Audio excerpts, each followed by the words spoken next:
Oke, setelah kita membahas tentang compute service, kita akan lanjut membahas tentang networking service. Service-service yang digunakan untuk networking di Azure. Ada 3 komponen utama sebenarnya yang sering digunakan. Yang pertama itu ada namanya virtual network. Dia itu bisa dibilang seperti untuk mengisolasi network, bisa untuk subnetting, untuk mengalokasi address space dalam satu infrastruktur gitu, lingkungan. Lalu ada juga VPN gateway, Virtual Private Network Gateway. Fungsinya itu untuk menghubungkan dua private network. Itu misalkan kita punya data center di on-premise, infrastructure on-premise, di sana ada address space allocation yang menggunakan private IP tentunya. Lalu di Azure kita juga menggunakan virtual network. Kita menghubungkannya itu menggunakan Virtual Private Network Gateway.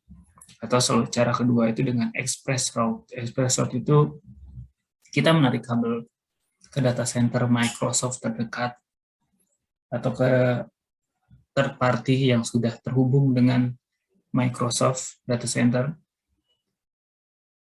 sehingga hubungannya itu bisa dibilang lebih stabil karena menggunakan kabel dan juga tidak ada enkripsi. Sementara kalau Virtual Private Network Gateway itu menggunakan public IP sebagai koneksi, sehingga bisa dibilang bandwidth-nya itu bisa jadi tidak stabil karena menggunakan jaringan network secara umum. Lalu untuk hubungan antar virtual network itu ada namanya virtual network peering. Peering ini bisa terjadi di level satu region, bisa juga di level multi-region, bahkan beda zona region, itu juga bisa digunakan virtual network peering. Selama network tersebut ada di dalam Azure. Namun yang berbeda adalah nanti dari sisi harga. Ketika kita menggunakan virtual network peering itu digunakan untuk menghubungkan antar satu region, di satu region, maka harganya tidak akan semahal ketika dia berbeda zona region atau berbeda region. Ini adalah networking capabilities. Kita lihat di gambar. Kemampuan dari sisi networking di Azure itu yang pertama adalah isolasi dan segmentasi. Di sini kita lihat virtual network A itu mengisolasi sebuah VM. Di dalam satu subnetnya, di sini alokasi untuk virtual network A itu memiliki address space 10.100/16. Itu di sini ada subnetnya lagi, dari satu address space ini ada berapa subnet yang bisa dibuat. Bisa 10.100/28, 24, bisa macam-macam. Lalu ada virtual network B, itu ada VM juga yang dilindungi di situ, ada isolasi. Sebenarnya secara otomatis, VNet A dan VNet B ini tidak terhubung. Secara otomatis tidak terhubung. Ketika kita ingin menghubungkan virtual network A dengan B, kita perlu melakukan peering. Cara pertama adalah melakukan peering antara A dan B.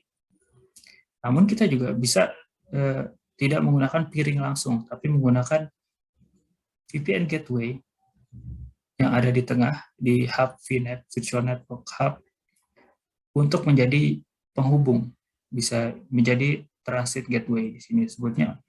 Ketika dia menjadi transit gateway, maka dari A bisa mengakses B.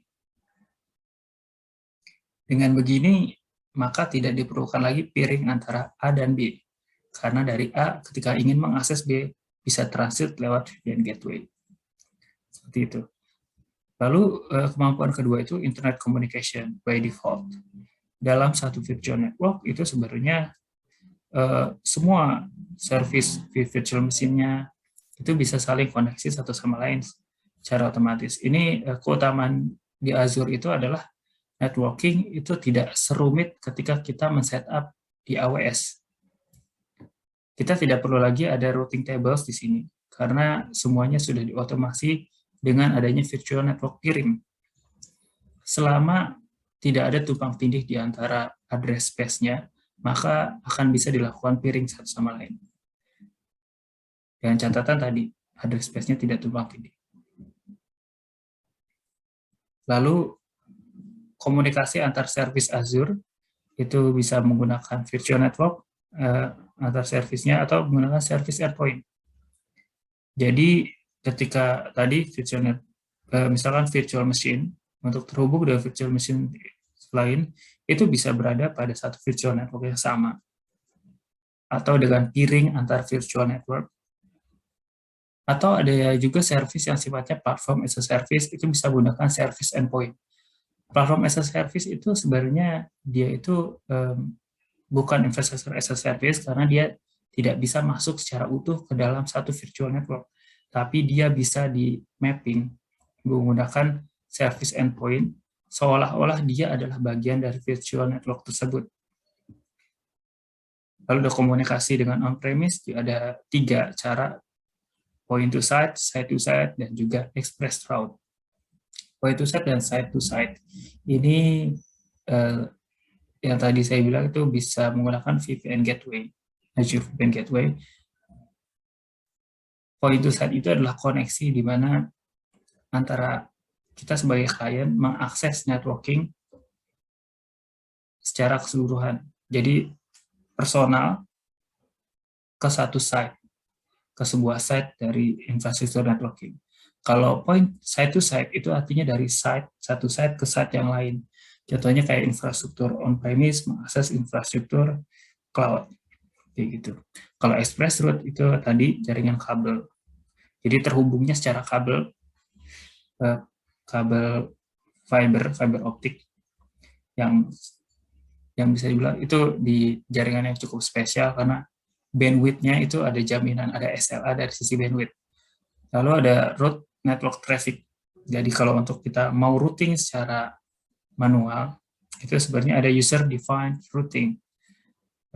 Jadi ketika kita ingin membuat custom routing, ada fiturnya juga. Tapi secara default memang kita tidak perlu menggunakan user defined routing karena di Azure itu sudah diotomasi dengan virtual network peering.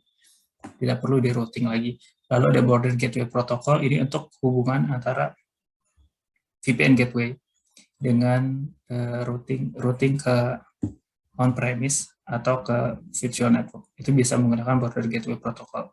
Lalu ada namanya filter network traffic. Nah, filtering network itu bisa dilakukan dengan 2 cara, yaitu network security group dan juga network virtual appliance. Jadi, network security group ini sebenarnya bawaan dari Azure, sementara network virtual appliance itu adalah dari third party.